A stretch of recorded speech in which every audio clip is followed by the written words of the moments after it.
She disappeared in the middle of the night. Her best friends drove her into the woods and never told anyone what they had done. The girl everyone trusted was dead, and the people she loved most were the killers.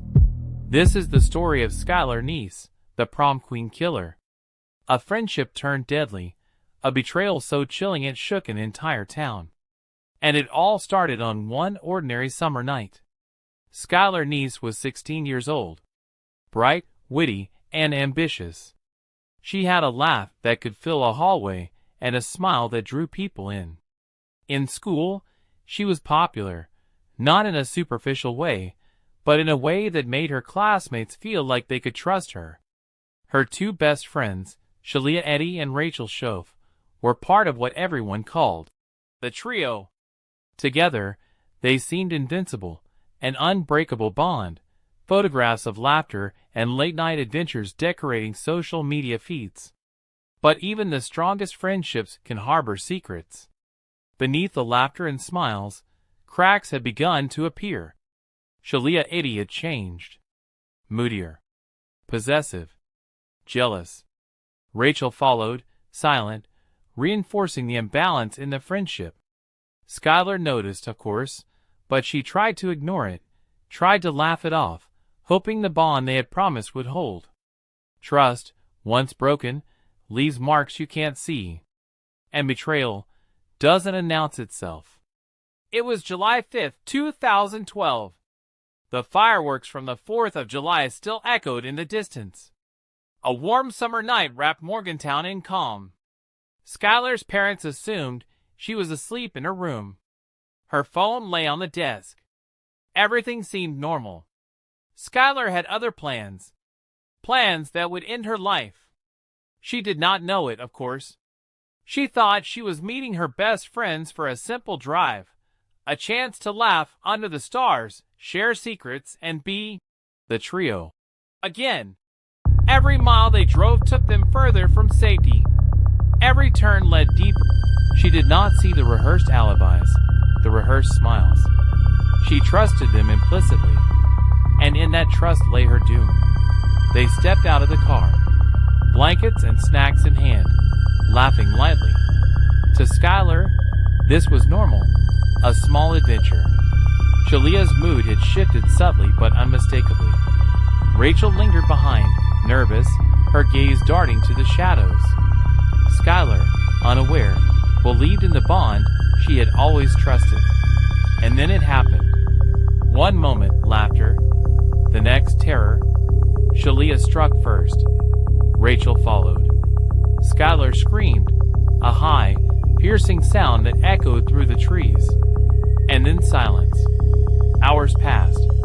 Panic set in. Arguments whispered through the forest. The ground was too hard. Their hands too small. They tried to cover the crime. Branches, dirt, leaves.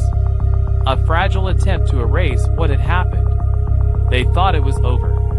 They thought no one would ever know. But lies have a way of surfacing, and guilt leaves fingerprints that even time cannot erase.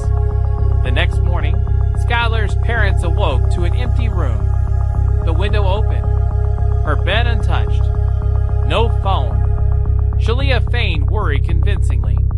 Rachel followed her lead, guilt simmering beneath her composure. The search began. Flyers posted.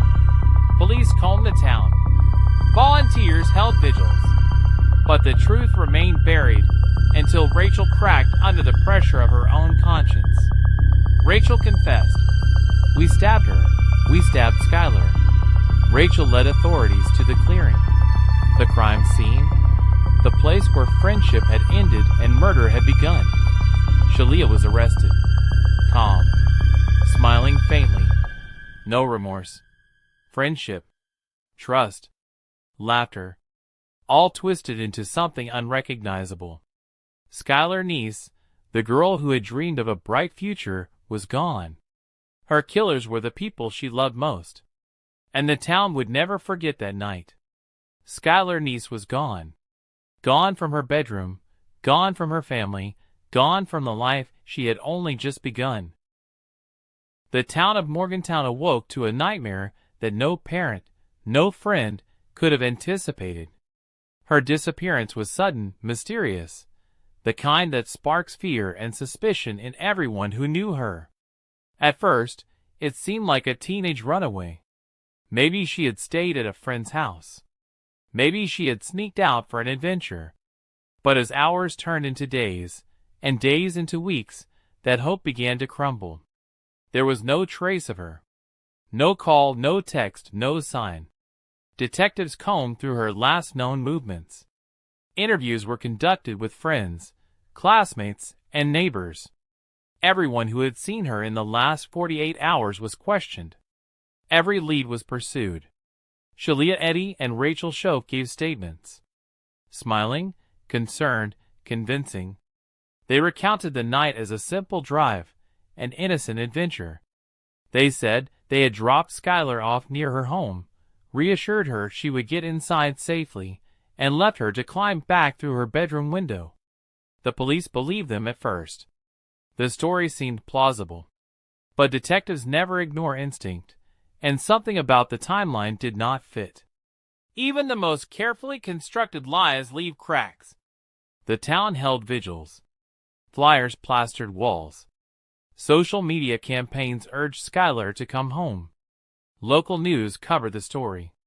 Every parent, every teenager, felt the weight of her absence. Skylar's parents refused to give up. They organized search parties, combed the surrounding woods, retraced the road she might have walked, questioned anyone who might have seen her. But despite the growing efforts, nothing concrete appeared. Every lead turned cold. Every tip led to a dead end. And the killers watched, smiling behind masks of concern. Weeks passed. The investigation intensified. Detectives noticed inconsistencies in Skylar and Rachel's stories. Their timelines didn't match. Small details in their accounts began to contradict physical evidence. Rachel, already consumed by guilt, began to crumble. Sleep eluded her. Food lost its taste. Her hand shook when she spoke to anyone about the case. She couldn't carry the weight of what had happened. The detectives noticed that the area Skylar claimed to have dropped Skylar off was impossible to reach in the time she said. A phone ping showed Skylar's phone location miles away, in a remote section of Pennsylvania. The truth has a way of revealing itself, no matter how tightly it is buried. Rachel's guilt became unbearable. She began leaving subtle clues, phrases in texts, unintentional comments, nervous glances, small cracks that hinted at the unthinkable. One night, Rachel could no longer hold it in. Rachel, sobbing, whispering to her mother, We stabbed her. Skylar, we stabbed her." The confession sent shockwaves. The carefully constructed web of lies shattered in an instant. Police were notified immediately. Rachel led authorities to the clearing, the remote site where Skylar's life had been stolen and where betrayal had been executed with terrifying precision. Skylar Eddy was arrested shortly after Rachel's confession. Calm, collected, unreadable. Her carefully maintained composure hid the truth until that moment. The town could scarcely believe it.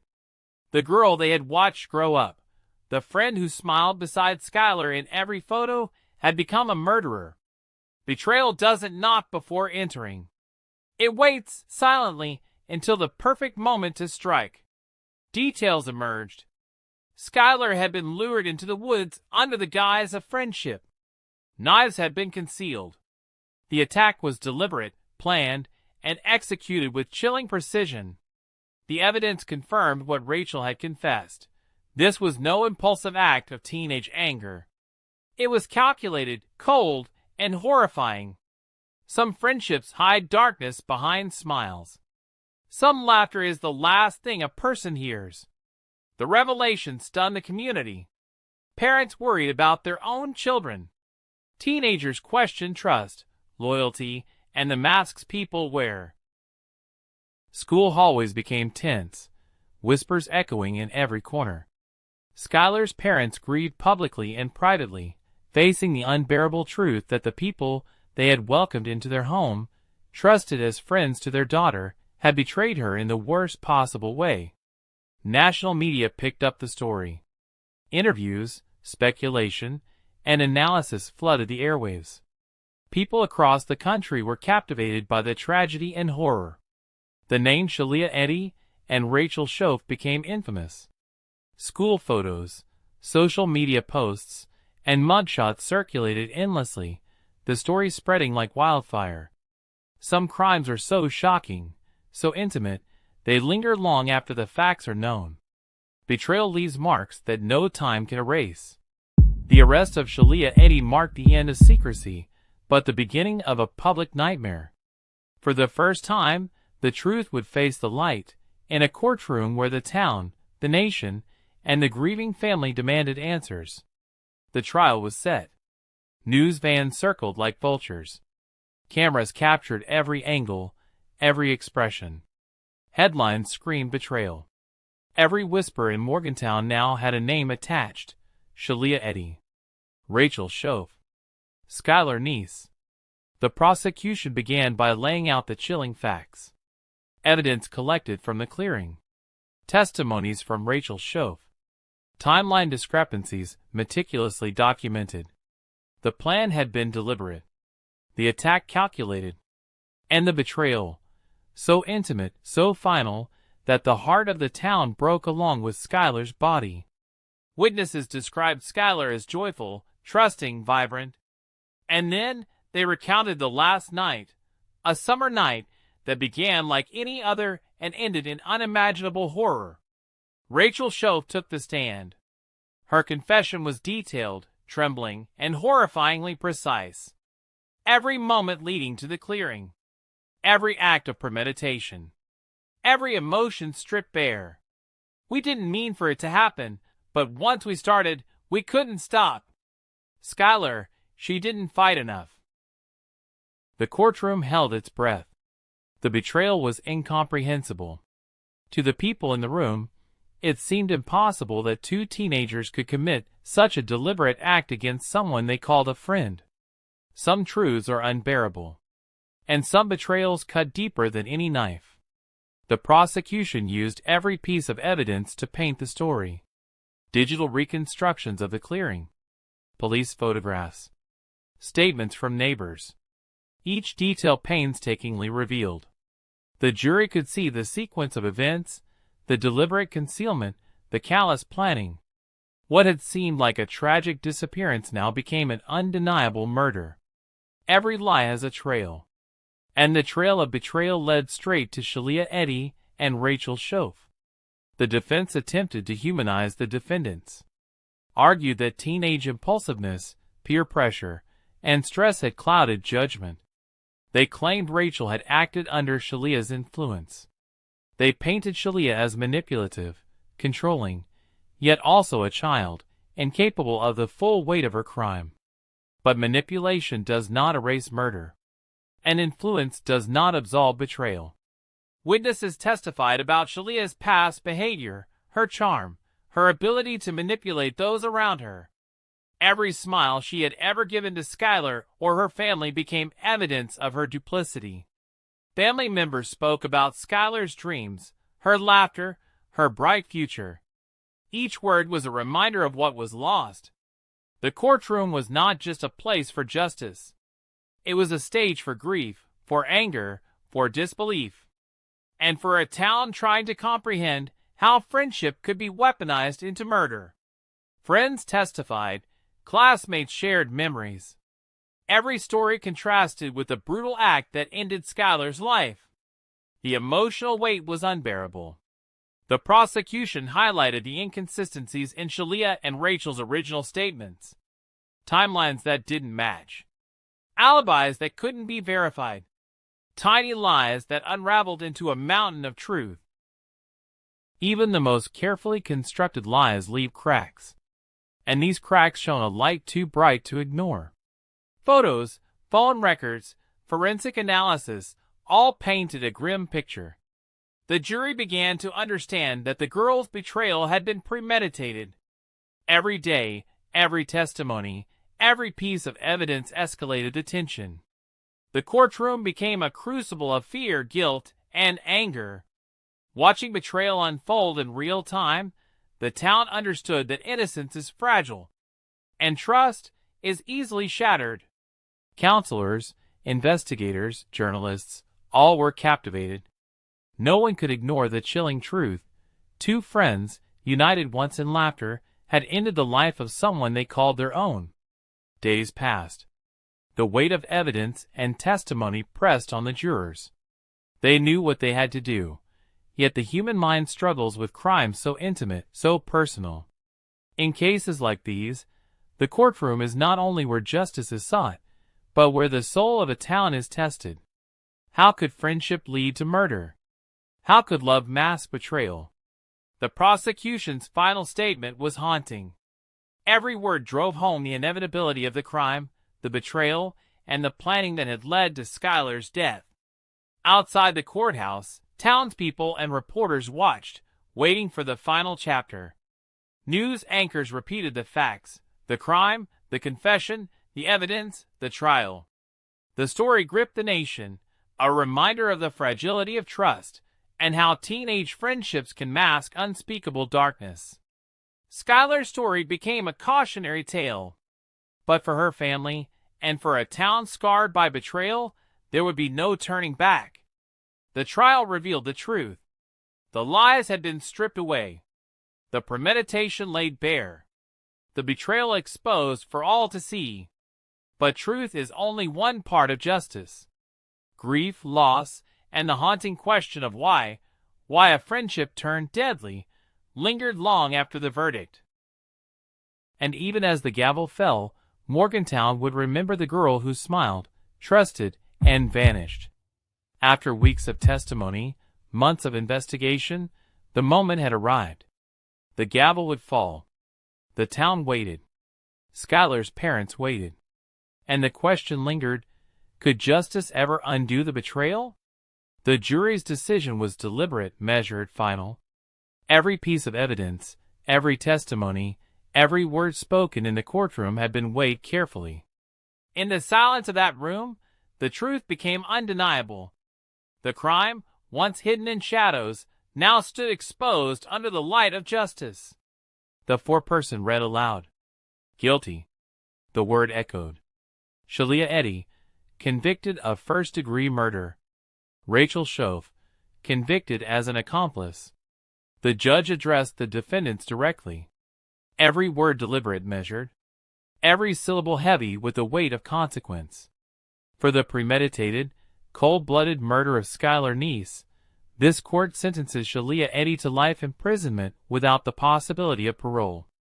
Rachel Shove is sentenced to a term commensurate with her involvement, with the understanding that truth and remorse played a role in cooperation. Justice was served in the eyes of the law, yet the wound left on Morgantown's heart would never fully heal. The case dominated national news. Commentators dissected every angle. Experts debated motives, psychology, and teenage behavior. Social media erupted with opinions, outrage, and heartbreak. While the world watched, Skylar's family had no relief. Fame of this sort cannot comfort those left behind. Headlines cannot fill the empty spaces, the silence of a life stolen. The town attempted to heal. Neighborhoods held vigils. Students spoke in assemblies about friendship, trust, and the consequences of betrayal. Counseling services were offered. Grief counselors met families privately. Even as the legal process concluded, the emotional reckoning continued. Morgantown would never be the same. The loss was more than a number. It was the absence of a life, of laughter, of trust forever broken. The betrayal was intimate, personal, devastating. To many, the most chilling aspect was that murder had come not from a stranger, but from those closest to Skylar. Her friends. Those who had promised loyalty and protection. In friendships, we place our hearts. We trust. And sometimes, the ones we hold closest wield the sharpest knives. The courtroom could judge, society could comment, but the loss remained immeasurable. Skylar's life, though cut tragically short, became a symbol. Her story serves as a reminder of the fragility of trust, the darkness that can hide behind laughter, and the warning that betrayal can come in the most familiar forms. Parents and students, haunted by the story, spoke publicly about safety, vigilance, and the warning signs of toxic friendships. Her name lives on, etched in the memory of a town that mourns, and in the cautionary tales whispered in school hallways and living rooms alike. Skylar Neese, A Life Stolen, a story told so the world might remember. Even years later, the case resonates. Discussions of teen violence, jealousy, and premeditated crimes continue in classrooms and online forums. Psychologists analyze motives. Students study the dynamics of manipulation and peer pressure. Some events leave marks that never fade. Betrayal leaves invisible scars, and murder leaves echoes that haunt forever. The story challenges the viewer to ask, how could such a friendship become deadly? Where does trust end and control begin? What drives a human being to betray the very person they call a friend?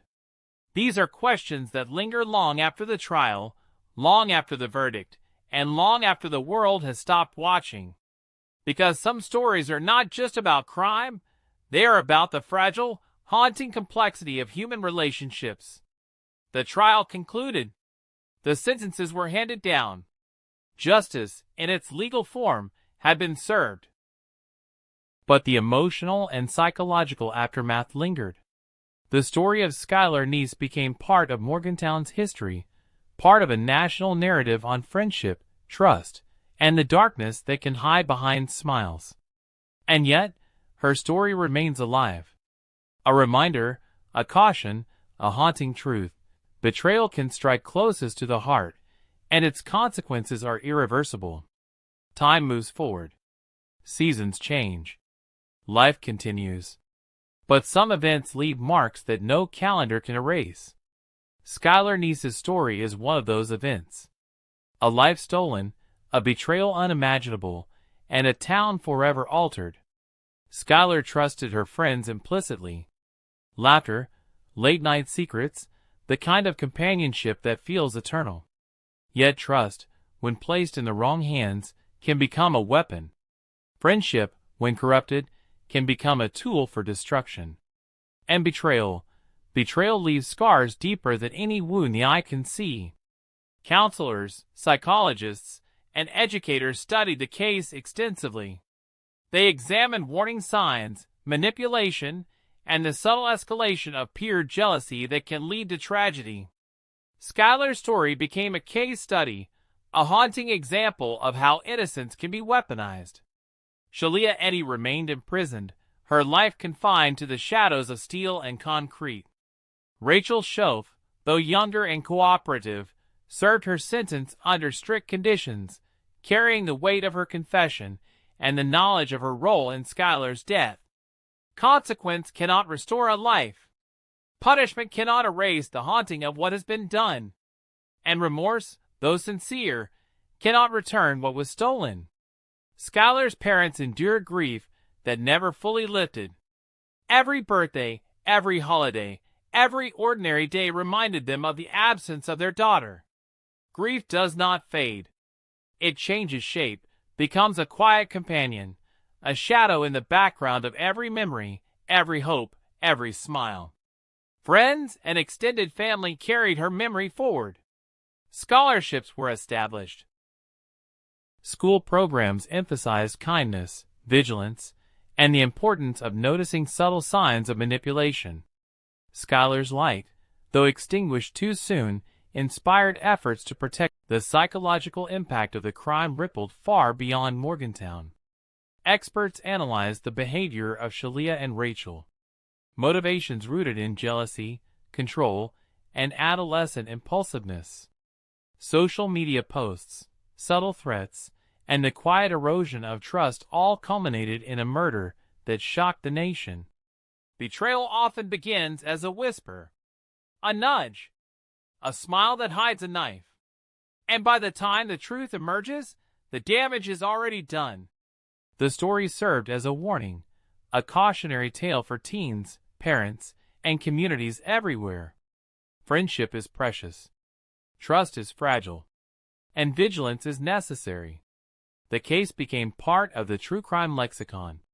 Podcast episodes, documentaries, and online retrospectives kept the memory alive, balancing facts with the chilling cinematic story of betrayal. Skylar Neese is more than a headline. She is a reminder. A story that challenges our assumptions about loyalty, innocence, and the hidden darkness that can reside within those we trust most. As the town sleeps, as new friendships blossom, the shadow of that fateful night remains. Skylar's absence is felt, whispered in hallways, memorialized quietly in hearts and minds. In the end, the story of the prom queen killer is not just about murder.